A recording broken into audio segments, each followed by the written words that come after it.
kartelet e drogës i kanë dyert e hapura anë kam në Shqipëri, por qytetar shqiptar dhe për të gjitha ata të cilët duke refuzuar mbështesin narkoshtetin shqiptar, duke e mohuar ekzistencën, mbështesin narkoshtetin shqiptar, po lexoj për kufizimin.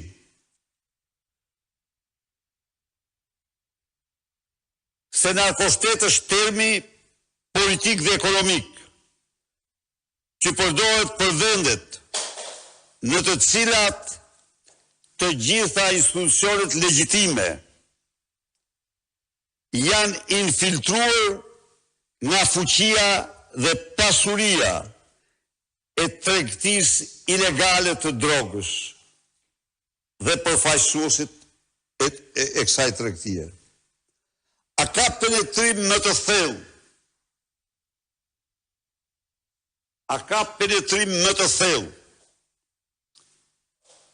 në shtetin shqiptar se sa përfaqësues të Sinaloas në zyrën e kreut të ekzekutivit?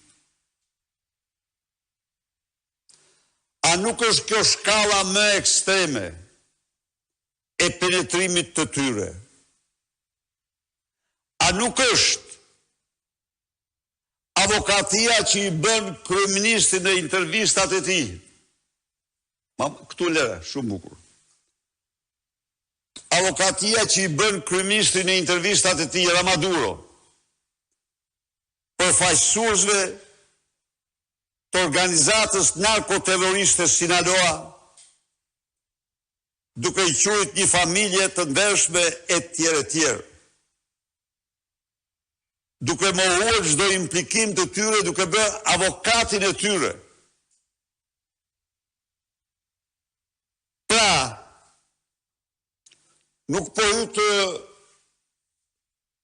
të ndalem në institucionet tjera, ku kreun e grupit parlamentar të Partisë Socialiste udhëheq përfaqësuesi i Sinaloas të Elbasanit, i kartelit të Elbasanit, ku ministrat i ka emëruar karteli Troplin i Durrësit, ku 28 deputet në parlament kanë ardhur direkt të mbështetur nga kartelet, ku gjykatës dhe prokuror kanë me qindra kilometra biseda dhe mesazhe me eksponent të krimit të organizuar, ku vetë Proda besohet, por pranohet nga gjithë se është i emëruar nga Suel Çela, drejtori i përgjithshëm i policisë. Meqenëse se jemi në definicionin e narkoshtetit. Pra, të më thot kush, më thanë këtu një ditë mua gazetarët, më përmendën avokatën e popullit. Në qoftë se kreu i institucionit nuk ka lidhje, jo dorën, pa as gishtin e zjarë nuk mund të avesh për atë institucion ti. A i që më pyeti mua. Nuk ka vend që ata të mos kenë përfaqësues të tyre. Kushti pra i penetrimit të përfaqësuesve apo të parave të karteleve në administratë. Po kushti i dytë më dramatik është ai ekonomisë. Ekonomia shqiptare sot është ekonomi që dominohet në sektor kryesor, sektorin ku investon droga. Sektorin ku investon droga. këtë ekonomi, apo në Shqipëri, për shkak të narko-eurove dhe narko-dolarve, pra, dolarve dhe eurove të klaneve kriminale të drogës, që futën në Shqipëri nga toka, deti dhe ajri, në sasirat pa llogaritshme. Eksporti është vlerësuar në mënyrë substanciale euro dhe dollari në kursin e përgjithshëm. Është vlerësuar me 30-35%. 30-35%. Ky vlerësim i ka dhënë një goditje fatale sektorit të eksporteve të vendit, i cili bie pson rënje 2 shifrore nga viti në vit. Çka do të thotë mbyllja mira normale të eksportit dhe çpunësimi masiv i shqiptarëve. Ju rikujtoj se për të justifikuar këtë dramë të madhe të qytetarëve shqiptarë të mira, të 10 mira, dhe në mos mbi 100.000 që humbisin vende punës, Edi Rama quan të industrinë e eksportit, një industri të botës së tretë, e cila nuk ka pse të ekzistojë në Shqipëri. Por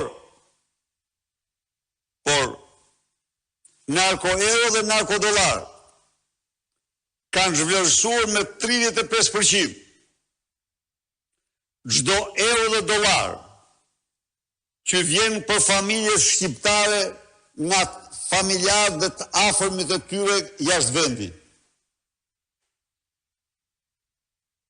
Narko-euro dhe narko-dollarët kanë shkaktuar rënjen në recesion të prodhimit industrial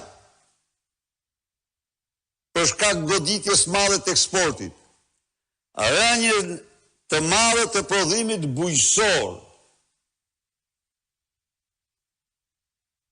Ekonomia shqiptare sot ka 2 shtylla kryesore. Ndërtimin më kryesor, i cili është rezultat i investimit të miliardave të fondeve të drogës nga kartelet e drogës. Shqipëria, si narkoshteti i parë dhe i vetëm në Europë, sipas Eurostat, ka tregues të ndërtimit 3 herë më të lartë se në Europë. Jashtë të gjitha nevojave për ndërtime në këtë vend, që ka humbur 700-800.000 banorë mos 1 milion gjatë 10 viteve të fundit në migracion. Pra, goditje të madhe ka marrë turizmi